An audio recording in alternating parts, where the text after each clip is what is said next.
Donc, pour revenir sur le concours photo, le sujet déjà c'est la mobilité de l'homme et de la faune sauvage.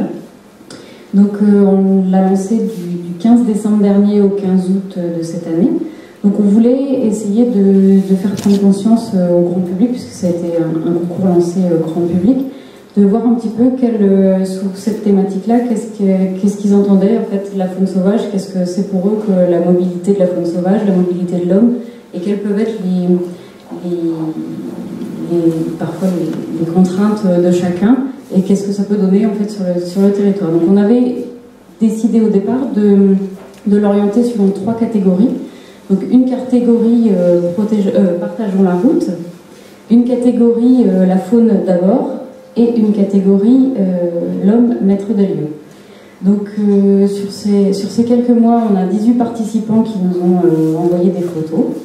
Donc un jury s'est réuni début septembre, le 8 septembre je crois.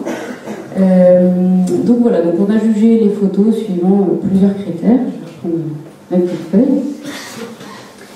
Notamment l'illustration de la catégorie choisie, l'esthétisme et l'originalité des éléments photographiés, la technicité de l'image aussi, et un dernier critère, l'impact visuel de l'image. Donc est-ce que l'image correspondait bien à la catégorie, etc. Donc voilà, donc avec toutes ces photos, on a pu délibérer. Ça a été une très bonne après-midi de débat sur ces différentes photos qui étaient en première édition pour l'association. Donc voilà, donc on a statué, on a ici, je ne sais pas si vous êtes approchés, donc on a mis ces photos, on a publié ces photos, d'ailleurs merci à Bruno Tondelier qui nous a imprimé ces photos. Et donc vous verrez qu'il y a bien 3 gagnants sur 2 catégories, parce qu'il y a une catégorie qui a été très peu illustrée, je vous laisse deviner laquelle, la faune d'abord.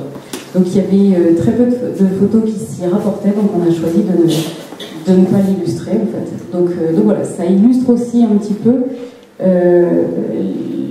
la problématique. La faune d'abord, on ne voit pas beaucoup sur les routes, et il y a très peu d'illustrations que l'on peut prendre en photo. Donc je vais peut-être laisser la parole mon président pour remettre les prix. Oui, si tu veux. Juste pour dire que je faisais partie du jury avec Christophe Festel, notre directeur, et puis Bruno Tondelier, il est là, non? Je n'ai pas vu, non, il n'est pas là. À l'aveugle, hein, c'est-à-dire qu'on n'avait pas les noms des personnes. Hein, voilà. Et donc j'ai découvert là ce matin en venant, que je connais quelques-uns qui sont sur la route pour leur travail et puis qui observent la nature en même temps. Je sais pas, on va commencer par le 3e prix, partageons la route. Donc Justine Cresson, 3e prix.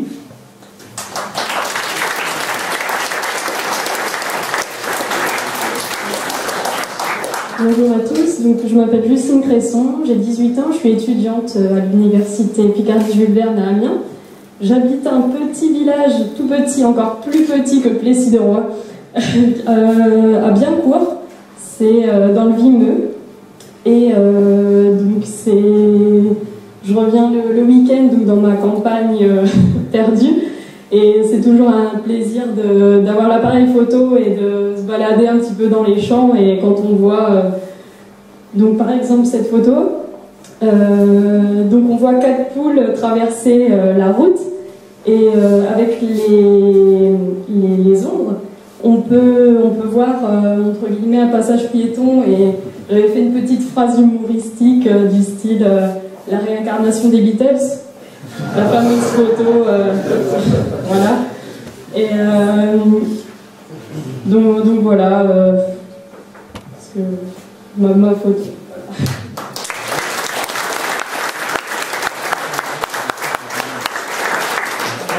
Moi j'ajouterais, c'est facile avec des poules.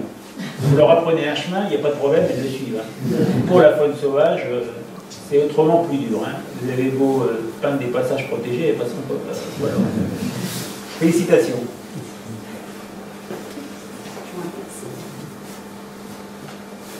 Donc merci. Donc toujours dans la même catégorie, partageons la route. Donc le deuxième prix avait été attribué à Gervaise Chardon.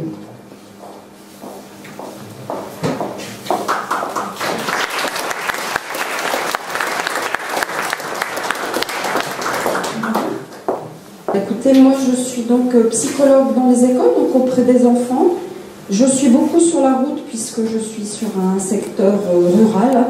Et c'est vrai que je vois souvent des petits animaux morts sur la route, voire des plus gros. Et puis alors l'idée de mettre en scène des peluches de hérissons, alors là c'est le côté un peu anecdotique, c'est que le petit ami de ma fille s'appelle Hérisson, c'est son nom de famille. Et donc ma fille a pas mal de peluches de hérissons. Et puis en parlant du concours toutes les deux, nous sortons beaucoup en baie de Somme, nous allons faire de la pirogue en baie de Somme, nous voyons souvent les phoques. Et donc on a un petit peu parlé du concours ensemble et puis on a eu cette idée de mettre en scène des hérissons. Donc c'est son bras que vous voyez. J'ai fabriqué un petit panneau, un petit dessin avec un petit hérisson qui traverse. Et puis c'était un peu un clin d'œil pour sensibiliser au risque. Quand on est conducteur, c'est un risque à la fois pour les animaux et pour soi-même.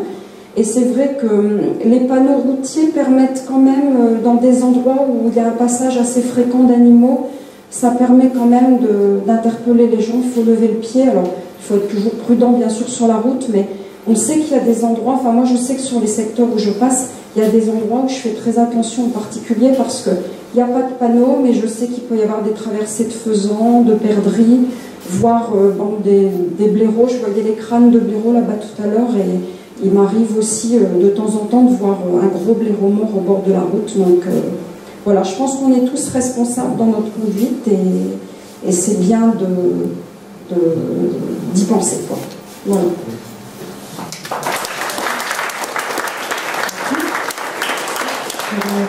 Alors je n'ai pas précisé tout à l'heure, effectivement, je ne vous ai pas donné, si vous voulez savoir les prix.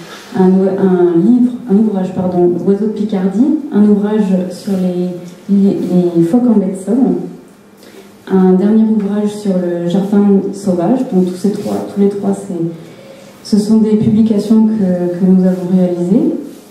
Donc le troisième prix, Justine a été récompensée avec en plus un t-shirt. Les deuxièmes prix vont être récompensés en plus par un bon de Zodiac pour suivre la surveillance estivale en baie de Somme. Et donc le premier prix, vous le saurez tout de suite. Tu précises aller et retour pour le Zodiac. Et on les ramène en bon état. C'est un moment extraordinaire. Alors tout le monde ne peut pas y aller. Moi j'y suis allé que cette année, pourtant la surveillance des phoques à Picardie Nature fait ça depuis des années. Voilà, j'ai passé quelques heures assez extraordinaires. Mais les kayakistes passent les mêmes moments dès lors qu'ils adoptent un comportement respectueux des phoques, c'est-à-dire toujours un trajet parallèle à une vitesse réduite. On peut les voir de très près. Et donc pour cette catégorie Partageons la route, le premier prix a été attribué à Eric Cagnache.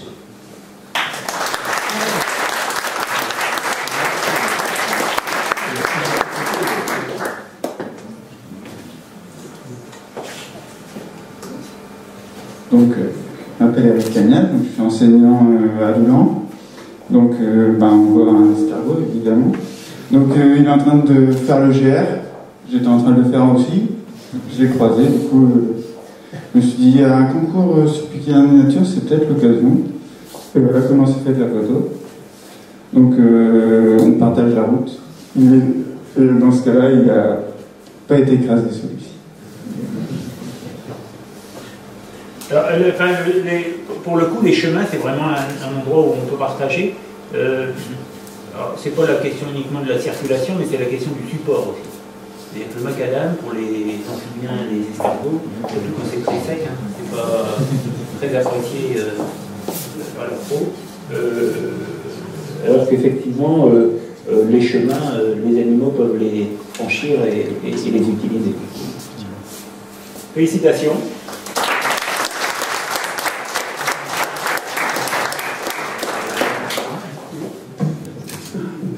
Et donc pour le premier prix, puisque vous le demandez, vous faites 3 ouvrages et une paire de jumelles. Regardez les escargots. Donc bravo aux trois gagnants de cette catégorie partageant la route. On va passer maintenant à la deuxième catégorie qui va être récompensée, c'est l'homme maître des lieux. Donc le troisième prix a été attribué à Xavier Letève.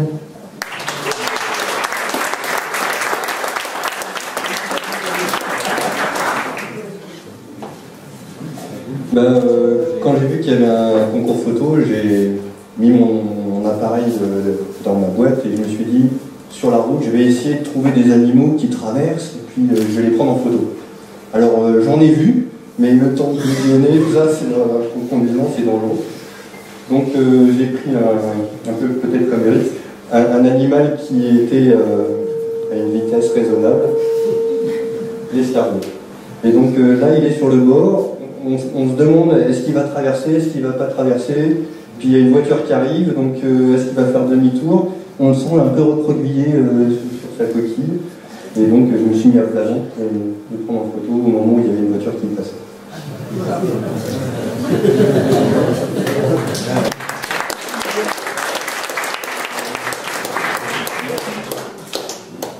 Merci aussi aux contributeurs qui risquent leur vie pour leurs photos. Donc espérons qu'ils n'arrivent pas dans le feu des routes une prochaine fois. Donc le deuxième prix de cette catégorie a été remis à Rémi François.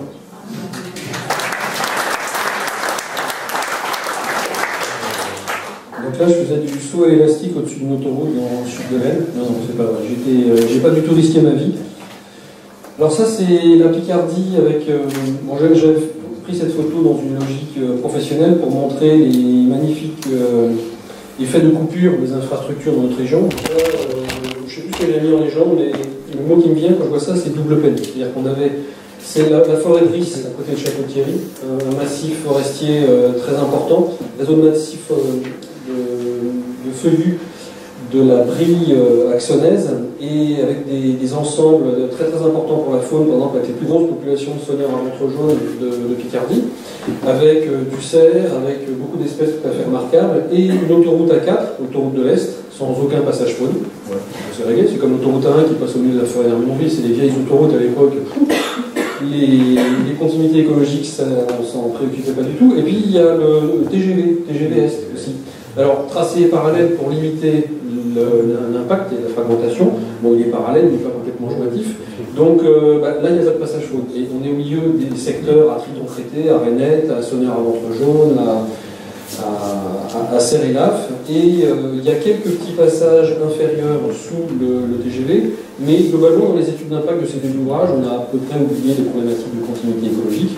Donc vous mettez à la place d'un cerf, vous êtes ici, c'est le mois de septembre, c'est le brame, et puis les biches sont de l'autre côté. C'est un petit peu compliqué parce que faut passer le grillage, alors là il y a une petite route mais ça passe, il faut passer le grillage de l'autoroute, ensuite éviter les TGV, puis même la nuit il y en a pas mal qui passent, repasser un grillage, ensuite vous devez passer le grillage de l'autoroute et ensuite éviter les 10 ou 15 000 véhicules qui peuvent circuler la nuit dans ce coin-là, pour repasser ensuite encore un grillage pour aller de l'autre côté. Alors, des petites bestioles peuvent passer, le renard, par exemple, c'est un malin, il va pouvoir y arriver. Certains amphibiens peuvent passer au niveau des passages inférieurs, mais globalement, pour les grosses bêtes, c'est une catastrophe complète. Alors voilà, je ne sais pas ce que je vais faire de cette photo, parce que ça va être compliqué apparemment d'aller voir RFF et la SNCF pour ces thématiques. Ça va être très compliqué pour l'autoroute, parce qu'installer un passage faune, ça coûte très cher, il faut fermer l'autoroute. Donc sur les ouvrages existants, en général, c'est extrêmement compliqué d'intervenir. Donc il vaut mieux intervenir le plus à l'amont, c'est pour ça qu'on communique sur ces thématiques, parce qu'à chaque fois qu'il y a des projets d'aménagement, plus on intervient à l'amont, plus il y a une chance que la biodiversité, notamment les continuités, soient prises en compte. Mais là, en gros, c'est cuit. On peut aller confier des bestioles écrasées, et puis c'est tout. Félicitations. Voilà.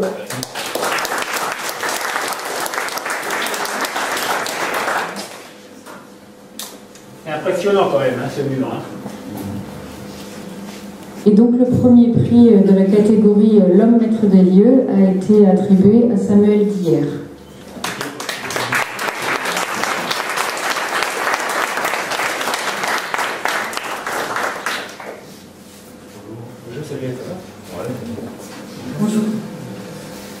Bonjour, Samuel Dier, photographe nature. J'habite à Rocancourt, entre Bretagne et Montpellier. Cette image, elle date d'il y a quelques années déjà. J'avais photographié un écureuil, il est tout au bord du bas-côté, là. Donc pour le coup, là j'ai vraiment risqué ma vie, mais pour la prise de vue, donc sous cet angle, le camion, là, il passe à 1 mètre. Je l'ai trouvé comme ça, et puis j'ai vu qu'on tirait la langue. Vous voyez, c'est juste à côté d'un panneau de protection de la faune. Voilà. Donc j'avais fait cette image il y a quelques années pour illustrer un reportage sur la protection des hérissons. J'étais allé au sanctuaire des hérissons à Fouencan, à côté d'Amiens. Et puis donc la photo, elle date de cette époque-là, de près 3-4 ans. Et puis, avec Patrick, j'avais fait aussi un sujet sur les amphibiens, la protection des amphibiens. Et puis Patrick et puis Virginie aussi. Ouais. Donc j'ai découvert ce matin que c'était Samuel qui avait fait cette photo. Il était venu voir effectivement, parce qu'en fait il est photographe et il propose des reportages, notamment dans la revue Pays du Nord. Voilà. Voilà, oui. Et notamment il avait fait un reportage sur le barrage amphibien que j'installe tous les ans sur la commune de... C'était paru dans le magazine il y a quelques années. Le sujet sur les hérissons aussi, sur la protection des hérissons également. Donc je vais envoyer, j'ai vu qu'il y avait un concours Picardie Nature puis je dis tiens, j'ai tout de suite pensé à cette image-là, et puis j'ai dit cette image pourrait peut-être leur être utile, et puis j'ai envoyé la photo comme ça, sans penser à avoir un prix. Je vous remercie les gens qui ont suivi. L'éclairage, la vitesse. Voilà. Félicitations.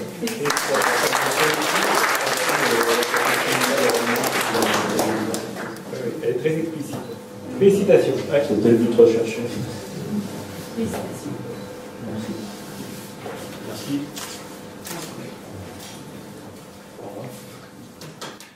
Merci à tous.